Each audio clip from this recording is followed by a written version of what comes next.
Hi, John Fogarty here from Remax Ireland. We're 30 years in business here in Ireland, and Remax worldwide actually is celebrating its 53rd anniversary this year. We were having a conversation earlier there just about the evolution, I suppose, of this business that we're in, and talking about where we all started 30 years ago. And 30 years ago we were going out taking photographs, and literally 2 weeks to get a photograph developed in your local chemist. And then you got print stick and stuff the print stick on top of a typed up little A4 sheet in the window. And that was how business was done. But I suppose things have evolved so much.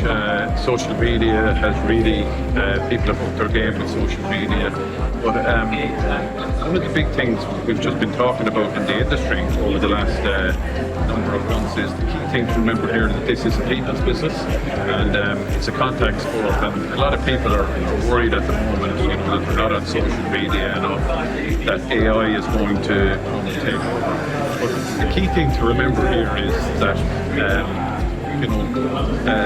technology will never take over agents, will never take an agent's place. But an agent who doesn't embrace technology will be taken. And I think that's the key thing to remember. So there's just, it's something that's not to be afraid of. It's going to be a great friend of us all in the industry. But I would say the important thing to remember as well is like that chimney pots don't move. And it's very important to know your customer, know who your customer is, and make sure to engage on a daily basis as much as possible out there in the marketplace.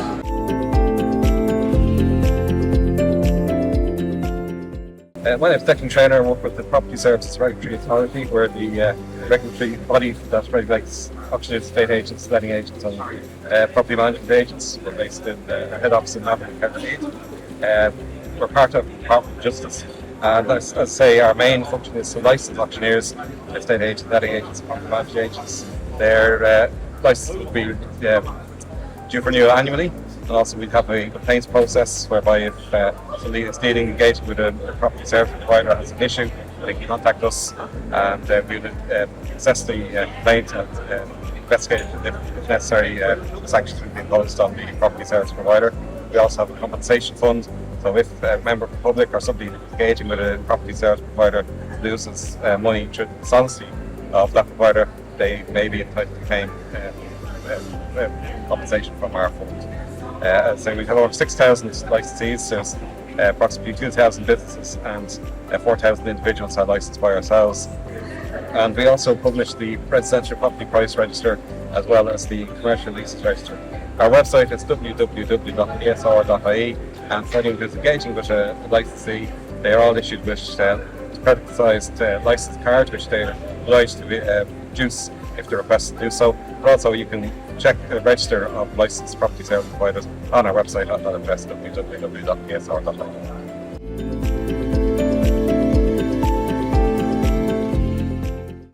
Hi, my name is Margaret Warren. We're here today with Currencies Direct. So we are a currency specialist company. We have a team all over Ireland, and we work with auctioneers. If you have clients coming from overseas, purchase property or selling here and moving money overseas, if they need to do currency conversion rather than going through the banks, they get a much better exchange rate if they work with Currencies Direct. And also we pay auctioneers a little bit of commission for introducing clients to us. So it's a win-win situation for everybody. We've been working with IPAV for about 8 years now, I'd say, and we're very grateful for the support that we get from all the members. Thank you.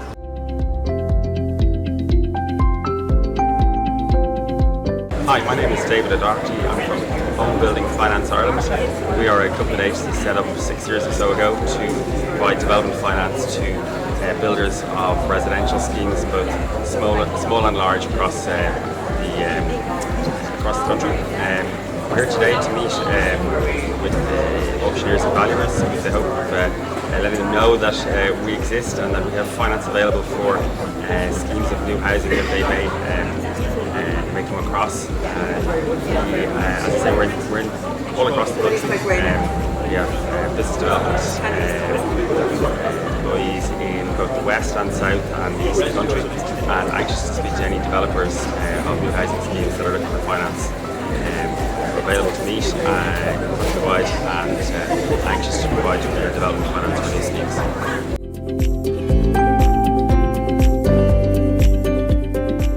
Hello, my name is Bill Burke. I work in technology and I work with the web in business, so I handle everything from domain registration through to website construction and hosting. We manage website security and we manage websites. It's basically a one-stop shop for all websites, essentially. Very good. And the other side of the business is where IT and services, so that can involve everything from security of your protecting your devices, your emails, but also IT support. So if things go wrong in your business, you can give us a call. We look after companies across Ireland and the UK predominantly. And that's it.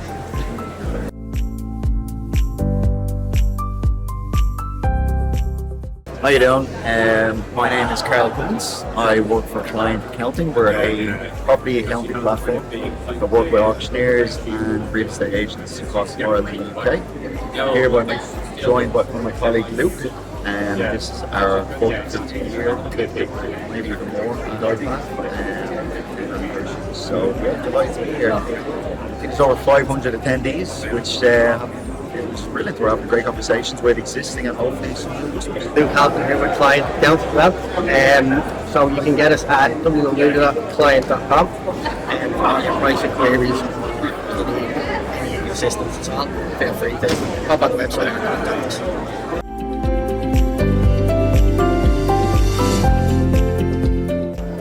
Hi, Anthony here from Franco.ie, the latest property platform within the Irish market. And what we're doing here today is basically discussing our offering for estate agents within Ireland and what we actually do to try and maximise their exposure within the market. We are a free-to-list platform for individual users who when it comes to the estate agents. The offering that is below market value is directly maximise their success.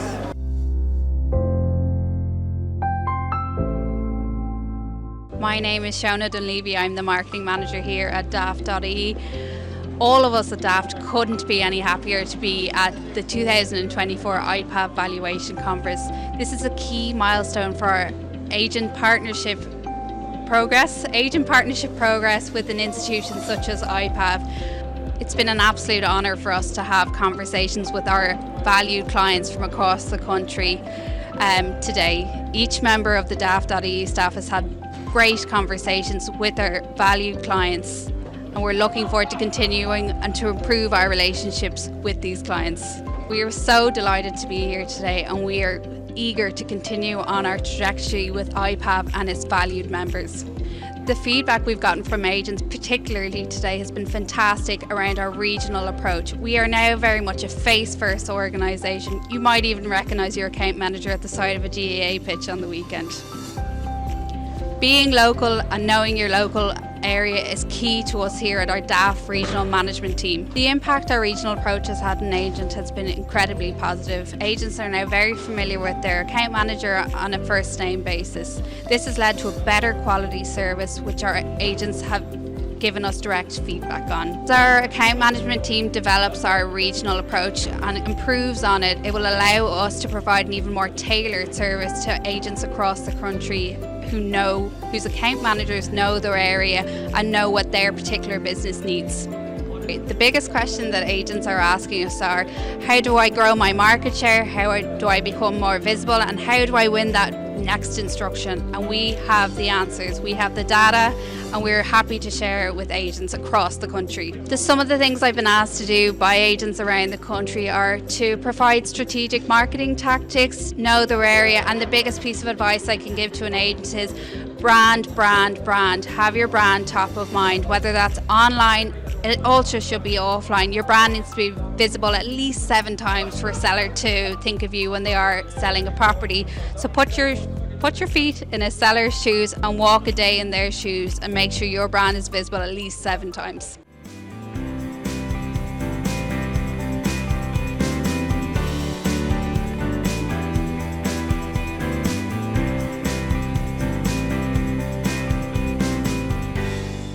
I'm Jeremy Moody, Secretary and Advisor to the Central Association of Agricultural Valuers in the United Kingdom. We are the specialist national professional body for those acting and advising for farmers, owners and others interested in the countryside.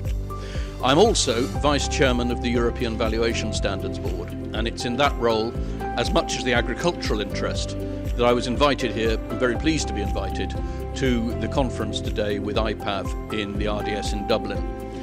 And I was asked to talk about the new European valuation standards, the issue for 2025, replacing that from 2020, because this is a conference about the future of the profession, and the valuation standards are about professional standards, upholding, supporting, encouraging, enabling professional standards in valuation, the bases of valuation, market value and the others, and then the approach to valuation, the report, the qualified valuer, the inspection and the valuation opinion. And those are fundamental, and EVS exists to ensure that those are done to professional standards, drafted together on a common European framework, here for Ireland and the UK, right the way across to Ukraine, for all of Europe. And so the standards themselves, the very basic standards, as the standards of professionalism, have not changed very much. The more is a question of updating the explanation for what has happened since 2020, and right the way through the text we're looking at the new challenges around climate change, technological development and other issues. We then come to look specifically, because of my interest, at agriculture. There is a whole section here and more on Tagova's website about agriculture for the first time in 21 years, and that is looking at the sheer variety of agricultures around Europe, the farming structures, the types of business, whether it's intense agribusiness or mountain grazing, and trying then to provide a framework for valuers to look at the people they're assisting and advising, the farms that they have, and the very many different reasons you might have for looking to value farmland and agricultural property and business. And these might range, obviously, lending for borrowing. They might also be for tax reasons, compulsory purchase if a road is being taken. They might be for business decisions like partnerships or to support investment, and indeed family tragedies like divorce or on death. Any of these are reasons, and you are there dealing with a farm in its context, with its history, in its location. And at the end of this we provide a template, a checklist report, all the headings. Not all, you might think of others, but you could look through that and say, have I done that? Have I done that? Did I have a good reason for not doing that? And then that enables a good report to be prepared with the most professional opinion as to value that you can give at the end of it. Agriculture throws up many different issues, and one of the live ones is around perennial crops. Now, in the Mediterranean areas, and indeed now in parts of England, this might now be vineyards or olive groves. It could be oranges, it could be peaches, it could be one or the other of some of the more permanent vegetables. But the one I was asked to talk about today was obviously the oldest and most traditional of them, which is forestry. And so we're looking at people who might have trees and woodland purely for amenity, and that might well be valued simply by comparison in an ordinary market way. But where you're growing timber for a crop, to be a raw material supply for the low carbon economy of 50 years' time, where it may take the place of steel or of concrete, then you may be looking at a real commercial operation. You're looking at what is the species, how well is it growing, is it a good site, how much timber is it putting on a year, and that gets you to the yield class. You can then start looking at how near or far it is to harvest, how easy it will be to harvest and extract the timber. Is it a good site, is it a bad site, does it have good roads? What are the risks? Disease, fire, storm, all the other risks that beset timber as much as anything else. And then you can begin to arrive at what is really a business valuation out of that timber, separate in many ways from the land underneath it. And then finally, I was asked to take a look at the experience in Holland, where the use of algorithms, of automated valuation mechanisms, has now become predominant in large areas of the residential mortgage lending market, so that the valuer gets an answer from the machine, knowing not what the machine has used to get to that answer. The valuer then is asked to sign that for a pittance of a fee, and the quality the checks to make sure that that is good are things that we regard as very questionable. These tools can be very useful assistants. They can be aids to work. They shouldn't replace work. And if we're looking at the future of the profession, we should be looking at one at which we're looking to add high quality advice, high quality understanding to the people we're dealing with, who are looking to us for figures and guidance on which they will take decisions. Decisions to spend, decisions not to spend, issues about business and family life, and they need something better than simply us being substituted by an algorithm.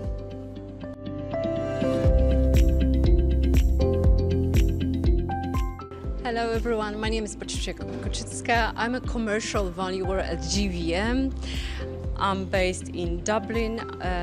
I work on commercial valuations of different sorts: retail parks, industrial properties, development land, office blocks. Today we celebrate IPAV Valuation Conference, extremely important and very interesting event with great speakers and a lot of new informations and a lot of points to discuss, share different points of views and different perspectives. I talked about efficiency and information. Maybe this sounds tricky, but actually valuers collect a lot of data, a lot of information working on their undertakings, under their valuations. This is very important to collect those data and record in the database, as we need long-term assessments, long-term analysis. For example, to analyze ESG impacts, very important topic in terms of the property market, especially office properties, with terms like two-tier market, sustainable reuse, or stranded assets. Probably you hear about these terms very often currently. What else? Uncertainty, risks, a lot of volatility. We need to analyze our data to know fluctuations, to analyze economic cycles. Again, ESG impacts with new coming legislation which will impact property markets and values. We need to embrace yourself and be ready for change. Thank you.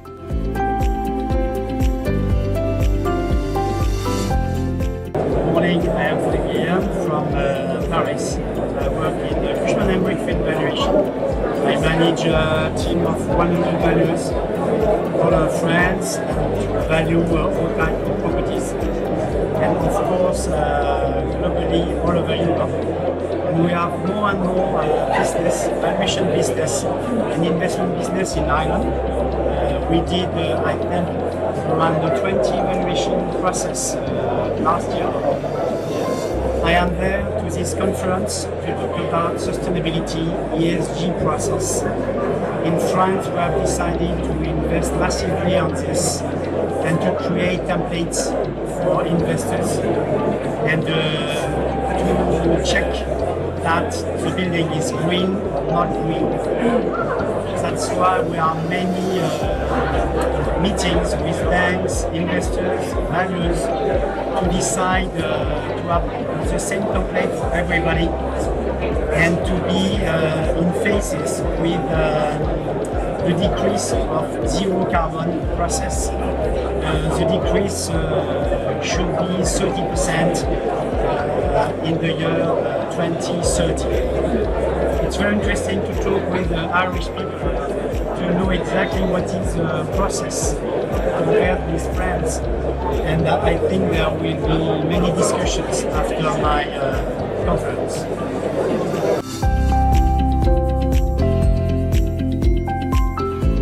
We've had a fantastic day here in the RDS today. Some great speakers from worldwide speakers and also European and Irish as well. And some of the topics that were discussed were really topics that IPAV members wanted to hear discussed. Like we had Jeremy here from England, from the CEAV, and Jeremy spoke about the new Blue Book and the valuation in it to do with agriculture.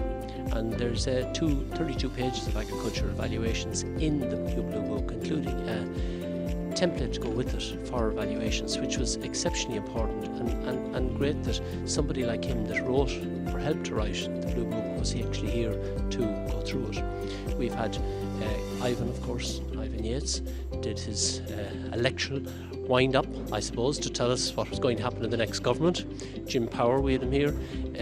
Again, a lot of economical stuff, but some very, very good points about not alone about the Irish economy, but also about employment and the figures for unemployment in Ireland, which are amazing. Inflation, like down to 0.7%.